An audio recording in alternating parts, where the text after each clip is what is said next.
오늘 복장이 좀 특이하시네.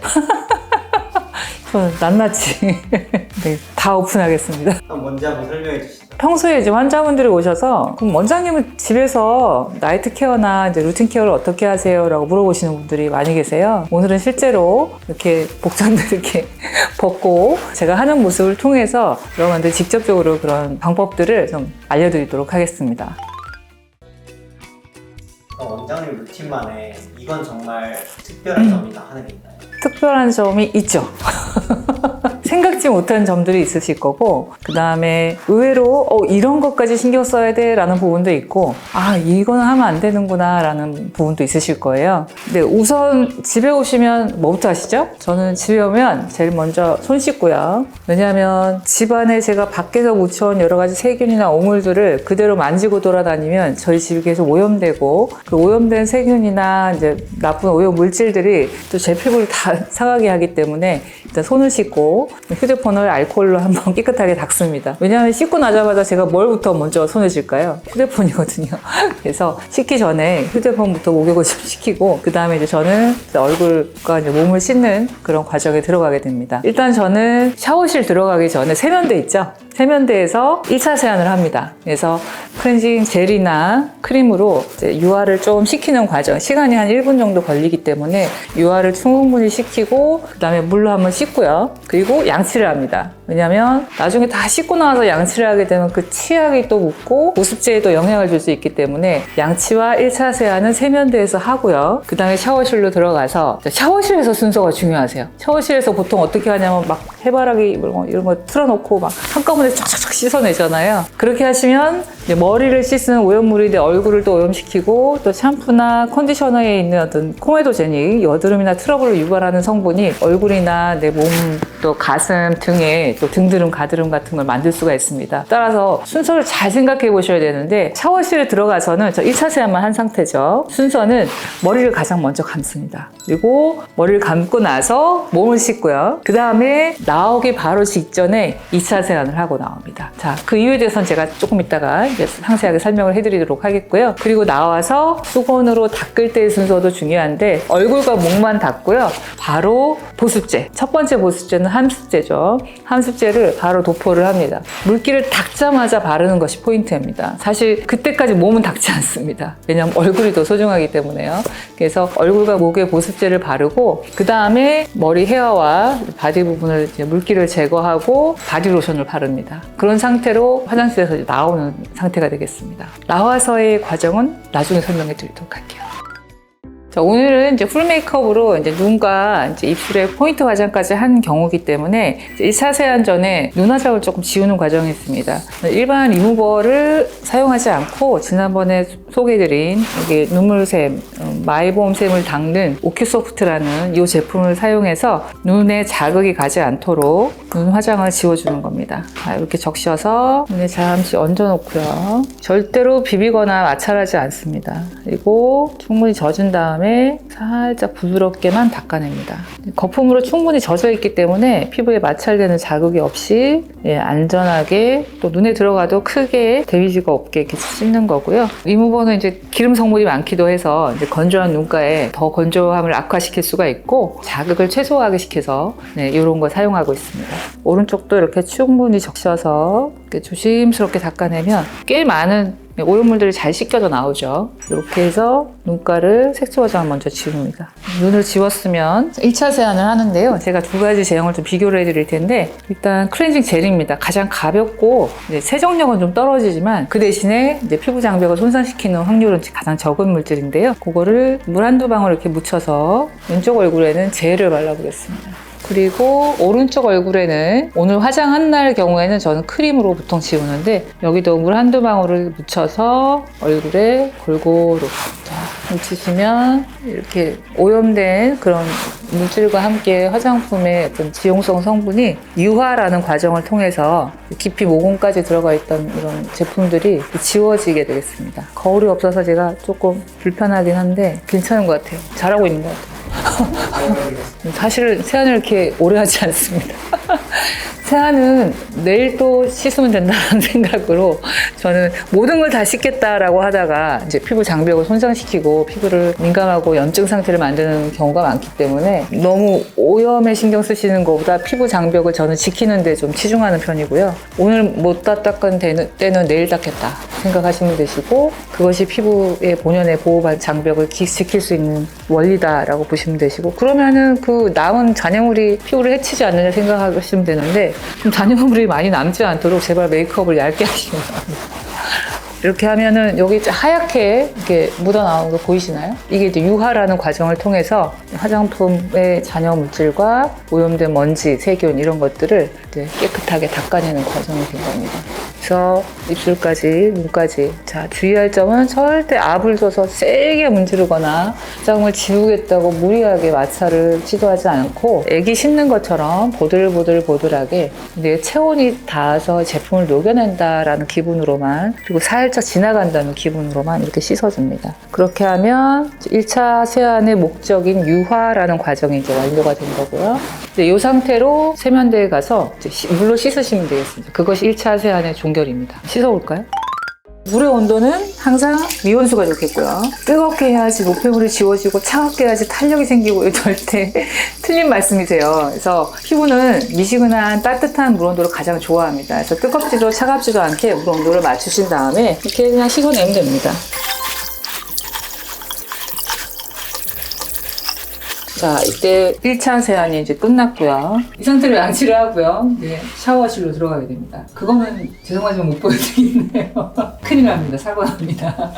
그래서 샤워실에 들어가서 아까 제가 말씀드린 대로 여기 만약에 샤워대가 있으면 저는 이제 머리를 감을 땐 뒤로 돌아서 감습니다. 앞으로 감으면 여기 샴푸나 컨디셔너가 얼굴에 쏟아지겠죠. 그래서 뒤로 돌아서 이렇게 샴푸로 머리를 감고 컨디셔너 또 뭐 이런 제품도 쓰고, 그 다음에 쫙 한번 씻어내립니다. 그 다음에 이제 바디 샴푸, 그래서 바디 곳곳을 닦고, 역시 약산성 제품이 피부를 보호하기 좋겠죠. 피부를 닦아내면 아까 샴푸가 묻었던, 몸에 묻었던 그런 자국들이 바디 샴푸로 깨끗하게 씻어내게 됩니다. 그 다음에 얼굴에 최종적으로 이제 마지막 2차 세안을 완료하는 건데요. 자, 샴푸나 기존 이런 것들이 얼굴에 흘러내리지 않도록 주의하면서 샤워실에서, 여기 지금 물이 이거밖에 없지만 클렌징 폼을 사용해서 마지막 단계로 얼굴을 씻어내고 보들보들보들하게 애기 씻는다라고 생각하시고, 세안 시간에 대해서 되게 얘기가 많은데 그냥 화장을 했느냐,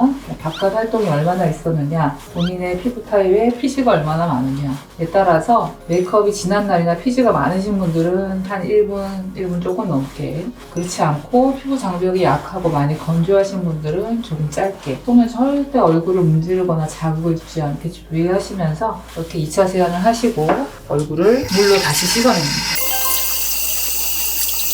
그 다음에 몸이나 머리를 닦기 전에 보습제를 얼굴에 어디부터? 주름이 잘 생기는 눈가부터, 그 다음에 입가, 그 다음에 얼굴의 구석구석. 중요한 거는 목까지 꼭.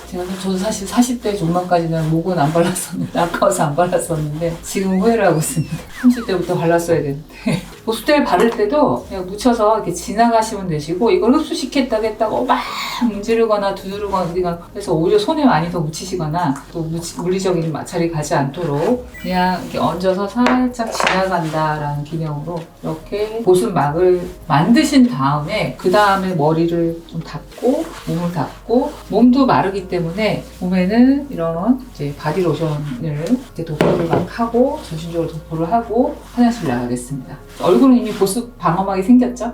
그 다음에 과정은 좀 여유가 있습니다. 근데 쇠건이 막 지금 찍히고 있는 거죠? 왜 그랬을까요, 내가?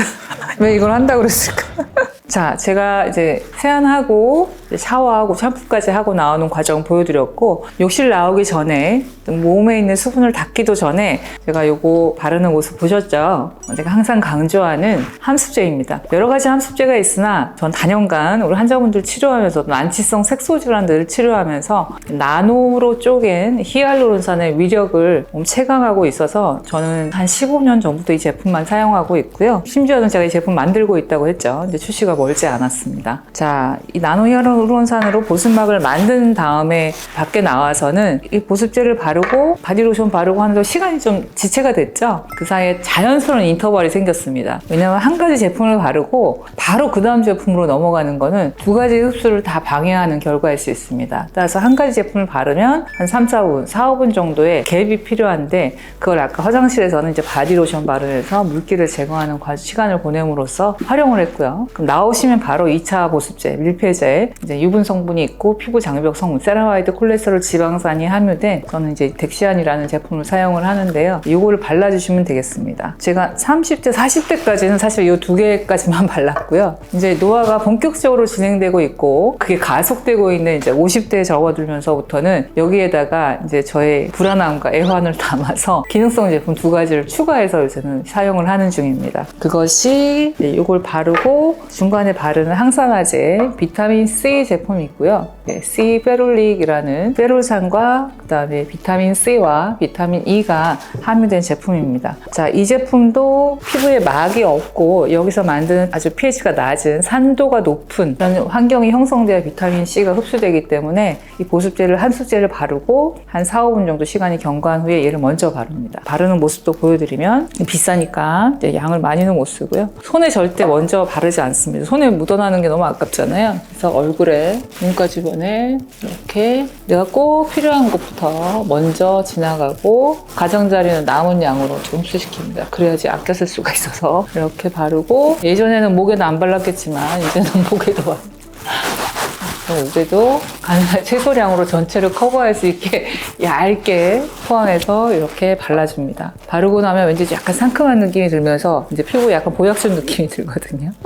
그럼 약간 찐득함도 남아있고 한데 절대로 손을 여러 번 드시면 안 됩니다. 손에 묻어납니다. 그래서 그 다음에는 여기 비타민 C 제형이 흡수되는데 시간이 좀 꽤 걸린다고 생각을 하시고 그 다음에는 저는 뭘 하냐면 머리를 말립니다. 헤어 드라이어로 이제 샴푸하고 젖은 머리 상태를 오래 방치하시는 건 피 건강에 상당히 좋지 않습니다. 그래서 이게 흡수되는 동안 머리를 말리기 시작하고요. 머리도 뜨거운 드라이어 바람으로 말리시면 안 되고 드라이어 바람이 얼굴에 직접 닿지 않게 그래서 미지근한 공기로 말리시되 얼굴에 닿지 않고 그리고 머리카락보다는 두피를 말리는 데 집중하셔서 5분 정도 이렇게 헤어를 말리시면 이 비타민 C 제형이 제 피부에 온전히 흡수가 된 시점이 됩니다. 그 다음에 마지막으로 이제 이런 제가 바른 보습제, 함습제의 성분이나 비타민 C의 성분이 피부에 갇힐 수 있도록 밀폐제를 발라주는 건데요. 이 밀폐제는 이제 보습제의 최종 단계라고 보시면 되겠습니다. 예전에는 이렇게 보습 능력만 있는 이런 제품을 발랐다면 또 하나 기능성 제품을 추가한 것이 있는데 이거는 이제 아크리프라는 제형입니다. 이거는 이제 제가 설명 여러 번 드린 바 있는 레티노익 애시드, 레티노산, 비타민 A의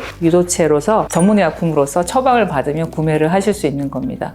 예전에 스티바 A라는 연고로서 굉장히 많이 알려졌었는데 단종되면서 최근에는 이제 4세대 트리파로텐이라는 성분의 이제 아크리프라는 연고가 나와서 이거는 이제 처방을 받아서 약국에서 구입한 제품이 되겠고요. 자, 이 제품의 단점은 어쨌든 피부에 자극이 좀 있을 수 있습니다. 그래서 얘를 단독으로 만약에 보습제도 바르기 전에 이렇게 바르면 피부가 뒤집어집니다. 굉장히 아프고 따갑고 염증이 생길 수 있기 때문에 이거는 제일 마지막 단계에 다른 제형이 좀 들어가서 피부에 어느 정도 흡수가 된 다음에 그 다음에 이제 얹어주는 개념으로 바르시는 게 조금 안전한 접근이 되겠고요. 그리고 이것도 저는 피부가 굉장히 얇고 예민한 편이라 이거 단독으로 바르는 게 아니라 덱시안이라는 제품을 짜서 사실 좀 많이 바르는데 얼굴용 짜서 여기다가 첨가를 합니다. 그래서 이렇게 손가락으로 두 손가락으로 톡톡톡톡 섞으면 일정한 비율로 혼합이 되겠죠. 이렇게 혼합이 된 것을 또 눈가부터 입가부터 이렇게 부드럽게 도포를 해줍니다. 그리고 눈꺼풀, 눈 밑 여기가 사실 중적으로 노화가 많이 되는 부분이기 때문에 이런 부분을 바를 때는 조금 더 세심하게 놓치지 않도록 잘 발라주는 편입니다. 그리고 입가도 중요하겠죠. 그리고 남는 걸로 이마나 얼굴 가장자리 도포를 해주고요. 여기서 끝나지 않습니다. 목에도 똑같이 합니다. 자, 목꽃을 다시 짜서 다시 레티노산 제품을 섞어서 혼합을 한 다음에 목에 목쪽으로 발라줍니다. 자, 이러면은 끝났습니다. 사실 뭐 기능성 제품 2개를 빼고는 사실 바른 거는 요 2가지 과정이고요. 노화가 걱정되기 시작해서 이 2가지 제품을 첨가해서 이렇게 바른다고 보시면 되겠고, 그러면은 세안을 하고 씻고 나면 한 8시, 9시 정도 되겠죠? 그럼 이게 끝이냐? 끝이 아닙니다.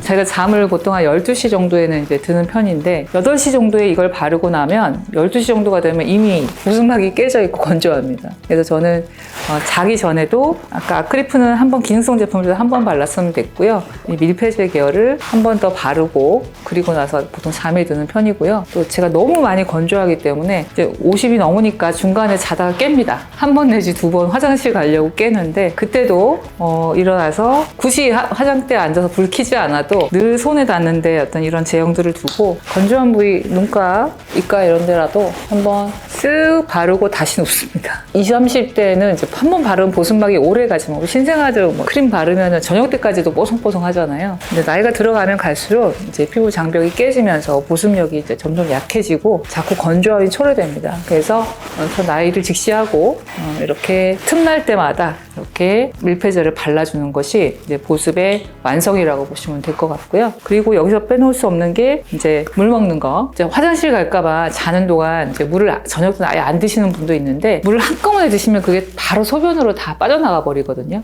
이거 화분에 물 줄 때도 한꺼번에 들이부으면 그 밑에 물이 다 빠져나와서 고여요. 조금씩 주면 그 뿌리들이 그 물을 다 흡수하거든요. 우리 몸도 마찬가지라서 저녁에는 이제 깊은 숙면에 방해될까 봐 우려되실 때는 물을 한 반 컵 정도 해서 한 2시간에 한 번씩 조금 목을 축여 주셔서 세포를 촉촉하게, 보습막을 촉촉하게 만들어 주시는 것이 그것 또한 보습의 완성이라고 보시면 될 것 같으세요. 저 오늘 다 노출했습니다. 저의 모든 것 만족하시나요? 부끄럽습니다.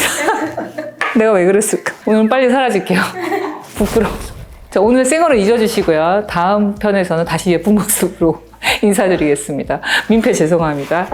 피부인사이드의 내국민외과 전문의 한성민이었습니다. 감사합니다.